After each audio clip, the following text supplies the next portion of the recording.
Queridos amigos, bienvenidos a el episodio número 19 de Ida y Vuelta. Bienvenido, Jovel Álvarez, ¿cómo estás? ¿Cómo te va? ¿Cómo te trata la Pura, vida? pura vida, aquí con calor, la verdad, por primera vez he tenido que poner acá un ventilador porque si no, no se aguanta. ¿Cómo ha estado evolucionando el tema de los contagios en Costa Rica, Jovel, en la última semana, de la última vez que hablamos? ¿Baja, sube, Bueno, se mantiene? hay más contagios. Habíamos estado durante varios días con 2, 3 contagios diarios, y ahora hay 15, bueno, más de 10. Sigue siendo controlado, pero fíjate que sí hay un tema controversial, sobre todo con Nicaragua, porque bien sabemos que, bueno, la dictadura nicaragüense es muy opaca en esto de los datos, y durante semanas estaban diciendo que había únicamente 25 casos confirmados en Nicaragua, no había más. Y resulta que Costa Rica cerró la frontera, bueno, hace mucho, pero a los transportistas y les exigía una prueba de COVID-19 para poder dejarlos pasar. Y solo en las pruebas de COVID-19 en la frontera con Nicaragua hubo 60 casos. O sea, solo de transportistas en la frontera había más casos de los que admitía la dictadura nicaragüense en todo el país. Imagínate. Entonces, hay un tema con Nicaragua que a nosotros nos preocupa mucho. Y bueno, ahorita estamos conteniendo la pandemia aquí de manera positiva. Vamos a ver cómo va todo con la relajación de las medidas de confinamiento, pero con Nicaragua hay un tema de preocupación. Bueno, y la relación de Costa Rica con Nicaragua, tú nos los has contado en episodios anteriores, siempre ha sido tensa, ¿no? Tiene, Sí, tiene ires y venires, así como la ida y vuelta, tiene idas y vueltas sí. de tensión, ¿no? Y sobre todo por el gobierno que tiene actualmente Nicaragua, ¿no? Que no es ninguna perita en dulce, que es el gobierno del desaparecido y reaparecido Daniel Ortega, ¿no? Y de su mujer y de toda esa claque del De Ortega. hecho, de hecho, tenía varios días sin aparecer Ortega y apareció nuevamente en cadena nacional para echarle la culpa a Costa Rica de que se estaban deteniendo los camiones ahí en la frontera. A ver, es verdad, Costa Rica no está permitiendo el ingreso de los camiones, pero es porque necesitamos contener el brote. O sea, no podemos permitir que entren choferes contagiados. Pero bueno, es una afectación económica importante, sin duda. Claro, y no es ni xenofobia, ni es racismo, ni es problema, no, es una medida sanitaria lógica, ¿no? Frente a todo este esquema mundial de la pandemia que tenemos. Y te preguntaba esto, Joel, porque sabes que hace cosa de unos 10 días en Venezuela circuló un comunicado de la Academia de Ciencias Físicas, Matemáticas Naturales, ACFIMAN, que decía que ellos tenían una gran preocupación, y era que, de acuerdo a las proyecciones que ellos hacían, lo que estaba ocurriendo en Venezuela con respecto a ese bajísimo número de incidencias de contagio, respondían más bien a subregistro, es decir, a unos casos silentes que no eran anotados, no eran inventariados, digamos, por el Ministerio de Salud, y que además entonces este subregistro iba a llevar a que esas personas que estaban contagiadas contagiasen a terceros, y que esa propagación, ese contagio silente, iba a llevar a que realmente en Venezuela la pandemia iba a explotar en sus números críticos a partir de junio. Bueno, ¿qué ha ocurrido en los últimos 4 o 5 días, Joel? Según mis cuentas, en los últimos 4 días en Venezuela, nosotros estamos grabando esto el miércoles 20 de mayo. En los últimos 4 días, en Venezuela se habla de que hay en 4 días más de 200 contagios. Hay días, yo me empecé a alarmar cuando vi un día que había 50, otro día vi 77, creo. Bueno, el día de ayer, 19, cuando nosotros estamos grabando esto, el 20, el día de ayer se contabilizaron y se oficializaron, además, porque no es un rumor, es la data oficial, 131 contagios en un solo día. De manera, ¿y qué pasa? Que estamos por cerrar el mes de mayo, está por llegar junio, y eso coincide con los tiempos, coincide con las incidencias que pronosticaba, no por brujería, sino por proyección estadística, la ACFIMAN. Y eso me preocupa muchísimo, ¿no? No quería que hiciéramos este segmento de la ida sobre el tema de la pandemia, que ya agobia suficientemente a todo el mundo y que tiene a todo el mundo desquiciado por la cuarentena, que es la derivación lógica de la pandemia, la gente encerrada en su casa. Además, ahora en Venezuela peor esto, Joel, porque el encierro ni siquiera va a ser tan divertido, una vez que nos han quitado una importante conexión con el mundo de la televisión ahora con la salida de DirecTV Venezuela de las pantallas venezolanas. Pero se está viendo, lamentablemente, que el número de contagios está creciendo. Y entonces Sí. esto puede ser sumamente alarmante de cara a las próximas semanas, sobre todo hacia el cierre del mes y el comienzo del nuevo mes, el mes de junio. Hay que estar muy atentos con esto. Joel, yo quiero arrancar. Bueno, ya arrancamos, ¿no? Pero quiero dar el tema central de la ida. Ya comienzo. Y ese tema central para mí es otro de los grandes problemas de vivir la pandemia en Venezuela. Nosotros en uno de estos episodios hablábamos de que en todo el mundo esta pandemia ha traído cambios y tiene a mucha gente obstinada, porque bueno, ya son más de 2 meses de confinamiento y todo lo demás, pero en Venezuela estos problemas, te lo ratifico, se incrementan, son peores que en otras partes porque hay problemas secundarios que complican la pandemia. La gasolina, ahora la televisión, bueno, el sistema sanitario que no es el mejor de la región ni del mundo, por supuesto.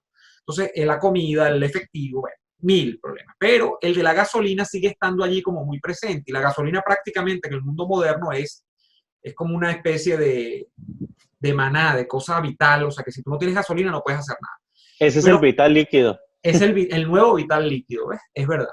Entonces, ¿qué pasa? Bueno, que se dice ahora que como Venezuela tiene destruida toda la capacidad productiva de la industria refinadora, de la industria petroquímica, bueno, lo que le va a quedar es esperar que 5 tanqueros que vienen de Irán lleguen a Venezuela. De hecho, está anunciado que este 22 de mayo, es decir, este viernes, en pocas horas, llegue el primer tanquero oficialmente a Venezuela. Hay gente que dice que incluso ya entraron, que están por descargar y todo lo demás, pero la data oficial es, van a llegar el 22 de mayo y frente a esto Estados Unidos, que tiene un problema de sanciones con respecto a Irán, igual que tiene problemas de sanciones con respecto a Venezuela, dice que esto sería una violación doblemente, tanto de las sanciones que tiene Irán como las de Venezuela, porque 2 países sancionados, uno que es incluso Estado promotor del terrorismo, creo que Irán está metido dentro de esa lista, a Venezuela se le estaba considerando, creo, pero no ha sido aprobada su admisión todavía en esa lista tan peculiar, se estén ayudando entre sí. En este caso Irán, recibiendo barrotes de lingotes, barrotes no, barrotes tienen que recibir otros, lingotes de oro, a cambio bueno, de que ellos nos suministren a nosotros gasolina terminada y puesta a punto para llevarla a las bombas de gasolina.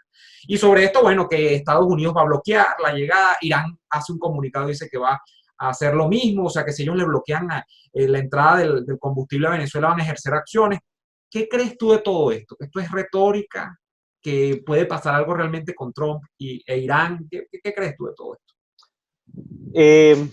Bueno, estuvo circulando en redes sociales, creo que también te llegó, un audio de Mario Silva, este personaje del chavismo, y él tenía, y eso me sorprendió, decía que había que estar atentos a este tema de los buques iraníes porque había intenciones de intervenir. O sea, el chavismo está atento porque entienden esto que estás diciendo, que se trata de 2 naciones sancionadas y esta colaboración, evidentemente, Estados Unidos no la ve con buenos ojos. Ahora, de lo que crea Mario Silva, lo que va a pasar, puede haber mucha diferencia. Pero yo creo que en términos de lo que significa para Juan Guaidó este punto, ahí sí es muchísimo. Y te lo voy a poner en los siguientes términos. El gobierno interino se sostiene en el fantasma de que tal vez algún día Estados Unidos llegue a intervenir dentro de Venezuela para que caiga la dictadura de Nicolás Maduro. Sin embargo, hay muchas voces, y que cada una tiene un sustento bastante válido, que te dicen, no, eso no va a ocurrir. Y ahora especialmente te lo dicen porque es año electoral, por 1000 cosas. Y Estados Unidos no ha demostrado explícitamente su intención de intervenir, más allá de esa famosa frase de que todas las opciones están sobre la mesa. Más allá de eso, poco. Entonces, si Estados Unidos no es capaz, bueno, capaz es, pero si no tiene voluntad de detener estos barcos iraníes en el Mar Caribe, yo creo que mucho menos va a estar dispuesta a entrar en territorio venezolano para detener a estos capos. Entonces, me parece que si esos barcos pasan, ahí va a tener Juan Guaidó un problema, porque si no muere, por lo menos se lacera ese fantasma que existe sobre su gobierno interino, que es el apoyo incondicional de Estados Unidos. Bueno, ¿qué tan incondicional es? Si esos barcos pasan, pues tan incondicional no era. Efectivamente, has dado en la clave, y la clave es que el plano de la retórica no parece corresponderse con el plano de las acciones. Bueno, todavía no sabemos porque no se ha producido el desembarco del primer cargamento, que se dice que es de 1.5 millones de barriles, nada más y nada menos, de gasolina, que si sumas los 5 tanqueros, creo, hay gente que ha calculado el costo económico de esto, dicen que nada más y nada menos que los 5 tanqueros valen 45, más de 45 millones de dólares, los 5 tanqueros iraníes, ¿no? Pero efectivamente es esto, Joel, y hay algo que hay que tener muy claro, yo tengo varias cosas allí, ¿no? Si a Trump le da la gana de bloquear la entrada de ese cargamento vía tanqueros de combustible que viene desde Irán a Venezuela, lo puede hacer. O sea, que si esto no se produce es porque a Trump no le da la gana. Eso hay que tenerlo claro. Ojo, y tampoco es que es un tema de voluntad personal solamente. Es que por supuesto que una acción de este tipo traería repercusiones. O sea, probablemente en un inicio solamente desde el punto de vista de la retórica, guerra de micrófonos y todo lo demás. Entonces empieza Irán por allá a pegar gritos en los foros internacionales. De hecho, ya mandaron una carta a la ONU diciendo que, bueno, a Guterres, que, bueno, la ONU, que es una cosa tan maravillosa y muy operante, muy diligente para atajar los problemas de la democracia en el mundo y todo lo demás. Pero ya eso comenzaría. O sea, se puede hacer, pero genera unas implicaciones. Ahora, yo creo que esas implicaciones, justamente Estados Unidos no parece estar dispuesto a correrlas en este momento. O sea, yo creo, y de hecho un experto, una persona que sabe de petróleo mucho más que tú y yo, y que tú respetas también, sé, yo la respeto mucho, ya lo ha dicho, que es David Morán. David Morán ha dicho que nos olvidemos del cuento que se quiere fabricar de una escena flageladora, de autoflagelación de Irán y del propio gobierno de Maduro, para pensar que, bueno, que aquí no va a entrar, entonces desatar una guerra de micrófonos, porque eso es lo que justamente persigue todo este escándalo.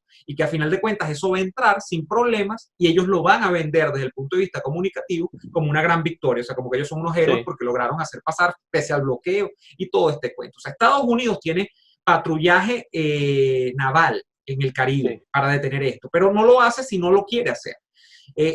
Y frente a toda esta cosa, porque además esto está enmarcado dentro de una estrategia de decir que es que no hay gasolina en Venezuela porque las sanciones esto y las sanciones lo otro. Sí, hay componentes importados que tú necesitas para hacer la gasolina en Venezuela, para terminar de hacerlo.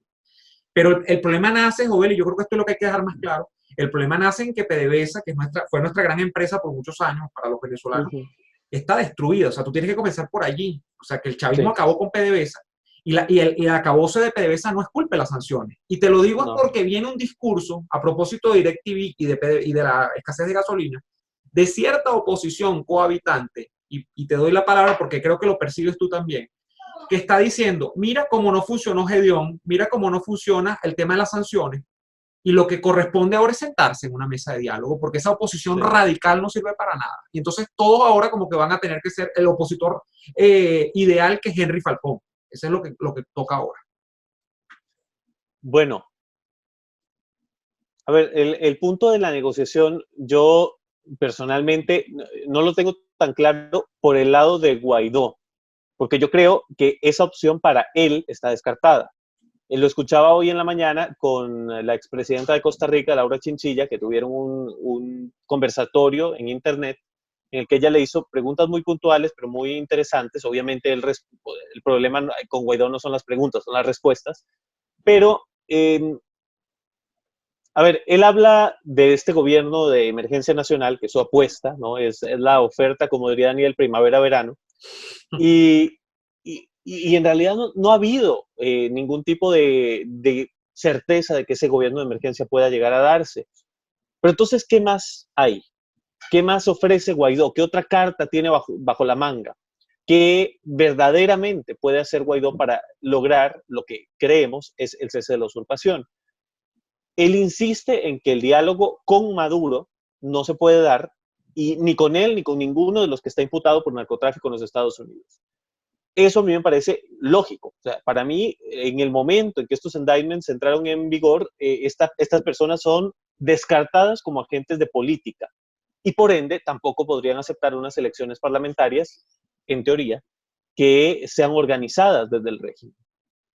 Pero está congelado el esfuerzo, por ejemplo, que habían hecho del Comité de Postulaciones, del Consejo Nacional Electoral, todo eso está paralizado. Entonces, yo lo que siento es que hay un juego trancado, que no hay, o sea, nadie se mueve ni para adelante ni para atrás, pero estar estancado es un retroceso, y me cuesta entender cuál es el rol que debe jugar en este momento la oposición, porque si no tienen, de verdad, si no tienen manera de seguir avanzando hacia el cese de la usurpación, ya todo esto es tontería. O sea, no, Germania me decía ayer sobre las sanciones, que todos hemos hablado mucho de las sanciones y de la necesidad de imponer sanciones, pero también de cómo afectan las sanciones la vida de la gente que es inocente de todo esto. Y Germania decía, mira, yo siempre he defendido las sanciones, pero si las sanciones llegan y la oposición no tiene manera de sacar a Maduro, no tienen sentido tampoco. Porque, o sea, no se trata de poner sanciones por poner sanciones, se trata de ponerlas y que haya una estrategia adicional a las sanciones por parte de la oposición o del gobierno interino que provoque la salida de Maduro. Pero si eso no se da, entonces, ¿qué? Sanciones para siempre, sin televisión para siempre, sin gasolina para siempre. Eso no es vida, eso no es un país. Entonces, yo tengo un dilema muy grande aquí, porque obviamente en el momento en que yo me di cuenta de que DirecTV había sido sacado de Venezuela, lo primero que pensé fue la gran distracción o este agente que te permite aislarte un poco de la realidad ha sido anulado y ahora la gente va a tener que vivir sin opción la realidad. Y eso, bueno, yo no sé si sea positivo o negativo. Pero sobre la oposición que decías, que el ideal es que haya un diálogo, que sea Henry Falcón, por ejemplo, el modelo de No, no, opositor. eso es lo que se quiere vender ahora, Sí, desde estos sí, sectores. claro, claro, que eso es lo que ellos quieren hacer pensar. Obviamente el colaboracionismo iba a estar solícito a lo que necesita el régimen, pero la verdadera oposición o la que deberíamos pensar que es la que puede manejar esta situación y provocar un quiebre, que es Guaidó, honestamente yo no sé qué está haciendo. Yo esperaría, por ejemplo, que Guaidó estuviera hablando con Trump para decirle que no permita este paso de los buques. Aquí, en este caso particular, yo no creo que él deba hacer esto público. ¿Por qué?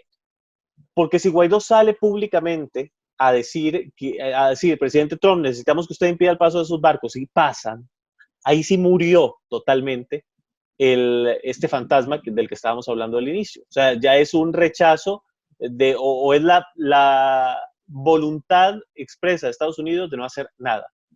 En cambio, si pasan y no hubo esta petición pública, bueno, diremos, ok, bueno, pues pasaron, pero Guaidó no lo pidió. Pero sería peor que lo pida y no llegue.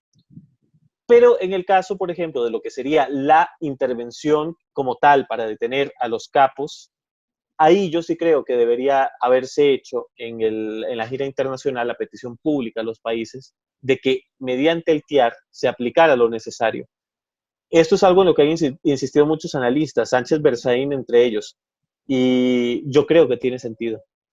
Lo que pasa es que no veo que Guaidó tenga mucho sentido últimamente.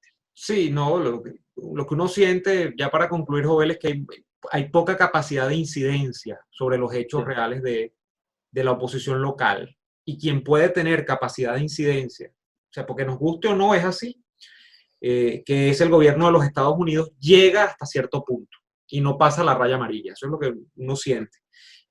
Porque yo creo que la política de los Estados Unidos sigue siendo la política de promover el cambio con el menor costo posible. Lo que sucede es que ese cambio a veces amerita que uno suba un poco el presupuesto para ese cambio. Y en este caso el presupuesto no es solo dinero, es acciones. O sea, en este caso es, por ejemplo, la acción de Irán, por ejemplo, acciones más decididas en temas de presión económica, por ejemplo. Acá sigue, lo que pasa es que hay mucho dinero de por medio, Joel. Acá sigue Chevron, le acaban de renovar una licencia hasta finales de año para que siga, porque hay mucho dinero de por medio, muchos intereses que, bueno, que tampoco los pueden dejar, como decimos nosotros en criollo, colgando de la brocha. Pero eso todo, lamentablemente, juega en contra del vector de cambio. O sea, y bueno, y por qué no hablarte incluso de las presiones realmente militares, ¿no?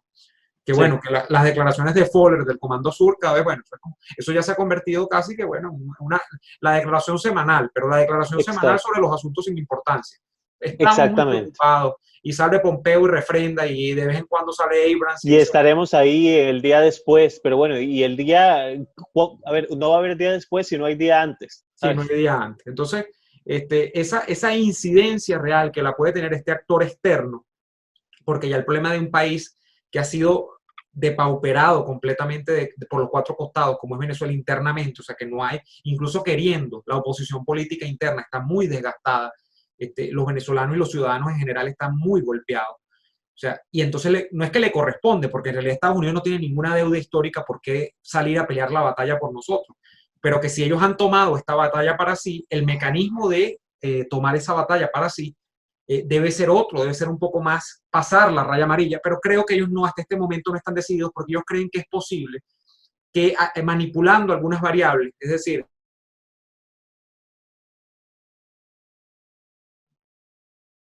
ok, que ¿me escuchas, no? Sí, perdón, perdón. Tuve ahí una interrupción. Ellos Fue mi creen culpa. para redondear, ellos creen que manipulando, o sea, tocando ciertas variables internas, ellos pueden promover el cambio por vía de combustión interna. Y hasta ahora parece que no es posible, sino que se necesita una acción externa un poco más decidida en varios frentes, no solamente en una intervención, como piensa la gente, que desembarquen unos paracaidistas. No, no es eso. Más desde afuera, o sea, más decidido. Pero bueno, Joel, se nos acabó la ida. Vamos a dejarles acá abajo en la descripción el link al canal de Joel y en específico a la vuelta de este episodio número 19. La pueden ver acá abajo en el link de la descripción. Hasta la próxima semana, Joel. Nos vemos.